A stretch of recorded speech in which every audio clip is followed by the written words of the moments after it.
జీవము గల దేవునికి నా హృదయపూర్వకమైన కృతజ్ఞత స్తుతులు చెల్లించుకొనిచున్నాను. ఇక్కడ దైవజనుకు సంగమును కూడా ప్రతి ఒక్కరికి ప్రభునందు నా వందనాలు తెలియజేసుకొనిచున్నానండి. నేను ఈ విధముగా ఇప్పుడు ఈ స్థలం ముందు ఇలాగా నిలబడి ఇలా సాక్ష్యం చెప్తున్నానంటే కేవలము దేవుని కృప, ఆయన దయ, ఆయన కనికరము తప్ప మరొకటి ఏమీ లేదు. దేవుని స్తోత్రాలు. నేను రక్షింపబడిన దినం మొదలుకొని ఒక బాధ్యత గల ఒక దైవజను చేతిలో నా ప్రభు పెట్టి నన్ను నడిపించిన దేవునికి మరి దైవజను కూడా నా హృదయపూర్వకమైన వందనాలు చెల్లిస్తున్నాను. మీరు నా పరిస్థితి, నా దినాలు వెనక దినాలను చూస్తే నేను దేవుని ఎంతో దుఃఖపెట్టాను. అబద్ధాలతోటి ఒక కమిట్మెంట్ లేకుండా అపవిత్రమైన బ్రతుకుతో బ్రతికాను. నేను బ్రతకడానికి కూడా నేను అర్హుని కాను. ప్రభు యొక్క దీర్ఘశాంతము చేతను నన్ను సహించి, నన్ను ఓర్చుకుని, నన్ను భరించుకొని నన్ను సరిచేసిన దేవుణ్ణి బట్టి నేను వందనాలు చెల్లిస్తున్నాను. హల్లెలూయా.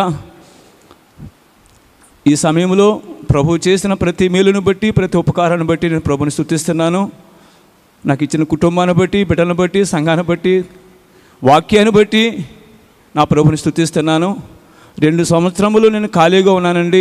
ఏ పని కూడా, ఒక్క పని లేకుండా, కనీసం ఇంట్లో నుంచి ఒక అడుగు బయట పెట్టడానికి కూడా ఏ పని లేకుండా ఉన్నప్పుడు దేవుని కృపను బట్టి, దేవుని సందులో నేను అడుగుతున్నప్పుడు దేవుడు ఒకే మాట మాట్లాడేవారండి.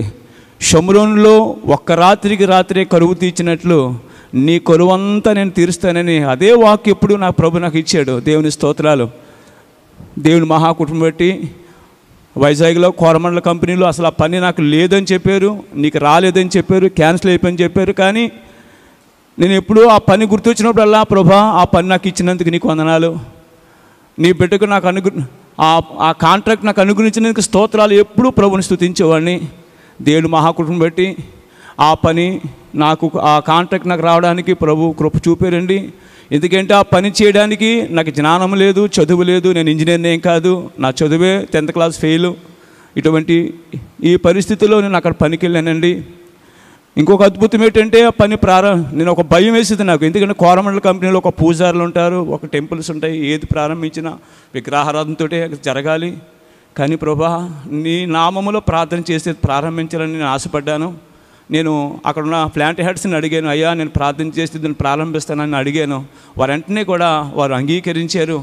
దేవుని కృపను బట్టి మరి దైవజనులు తమ్ముడు ఆ ప్రాంతానికి వచ్చి ప్రభునామములో ప్రార్థన చేసి అది ప్రారంభించడానికి ప్రభు కృప చూపాడు. కోరమండలో పెద్ద వాళ్ళందరూ అన్నారు, మా కోరమండల కంపెనీ ప్రారంభం నుండి ఇప్పటి వరకు ఏది చేసినా మేము ఇలా ప్రార్థన ద్వారా మేము ప్రారంభించలేదు. ఏదైనా ప్రార్థన చేసి ప్రారంభించామంటే ఇది ఈ గ్లోరీ ఇండస్ట్రీస్ ఇచ్చిన పనిని బట్టి అని వారు నాతో చెప్పారు. ప్రభు చేసిన సహాయాన్ని బట్టి ప్రభుని స్తుతిస్తున్నాను. తర్వాత 2వ రోజు ఒక గొప్ప అద్భుతం చేశారని దేవుడు. ఒక మిషను ఒక 50-60 అడుగుల హైట్లో ఉంటుంది. అది ఉండే ఇలా ఉంటుంది అన్నమాట. ఆ పైనుంచి మెటీరియల్ వస్తూ ఉంటుంది.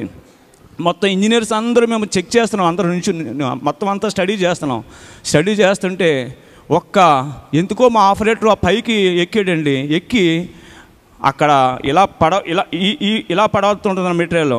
అక్కడ 2 కేజీలు ఐరన్ మొక్క అక్కడ అసలు ఆగడానికి అక్కడ ఛాన్సే లేదు. అది కింద పడవలసిందే. కానీ మా ఆపరేటర్ నుంచి పైకి ఎక్కి ఆ 2 కేజీలు ఇనుప మొక్క ఇలా పట్టుకున్నాడు. ఆ ప్లాంట్ ఇంజనీర్స్ అందరూ చూసి కూడా ఇది ఇంట్లో ఒక మాట అన్నాడు నా మేనేజర్, ఇది మీ వెనకాల ఏదో ఒక శక్తి పనిచేస్తుందండి. వారు చెప్పారు. నేను చెప్పాను, అవునండి మా వెనకాల ఒక శక్తి పనిచేస్తుంది. ఆయనే నజరేయుడైన యేసయ్య నేను సాక్ష్యం చెప్పడానికి ప్రభు కృప చూపాడండి. ప్రభు చేసిన మేలుని బట్టి వందనాలు చెల్లిస్తున్నాను. ఇంకొక అద్భుతం ఏంటంటే ఆ ప్లాంట్ అది దగ్గర మేము ఇచ్చే అవుట్పుట్ 200 కోట్లు ఆ మెటీరియల్ పెర్ డే వెళ్ళవలసిన మెటీరియల్ అండి. అంత వాల్యుబుల్ మెటీరియల్ అన్నమాట. అది ఉన్నతమైన పని అది. అయితే ఆ కంపెనీకి 500 మంది ఇంజనీర్స్ ఉన్నారండి. వారు ఆ ప్లాంట్ ప్రారంభించి 6 నెలలు అయింది. 6 నెలల్లో కూడా 350 టన్నులు నుంచి 400 టన్నులు ఎప్పుడు అవుట్పుట్ ఇవ్వలేకపోయారు. దేవుని మహాకృపను బట్టి ఈ జ్ఞానము లేని వాడికి ఈ అజ్ఞానము, అసలు ఏ జ్ఞానము లేని నాకు రెండో రోజు నుంచే 550 ప్రొడక్షన్ రావడానికి, టన్నులు ప్రొడక్షన్ రావడానికి ప్రభు కృప చూపాడు. ఇదంతా కూడా నా బలం కానీ నా జ్ఞానం కానీ అది ఏది కాదు, కేవలం ప్రభు సహాయాన్ని బట్టి జరిగింది. ఆ దేవుడి మహాకృప ఏంటంటే మాకు ఇచ్చిన కమిట్మెంట్ 800 టన్నులు. ఈ రోజుకి 800 టన్నులు పైగా, దగ్గర 1000 టన్నులు ప్రతిరోజు ప్రొడక్షన్ రావడానికి ప్రభు నాకు సహాయం చేశారు. ఇందును బట్టి నా ప్రభు నేను స్తుతులు చెల్లించుకొనిచున్నాను.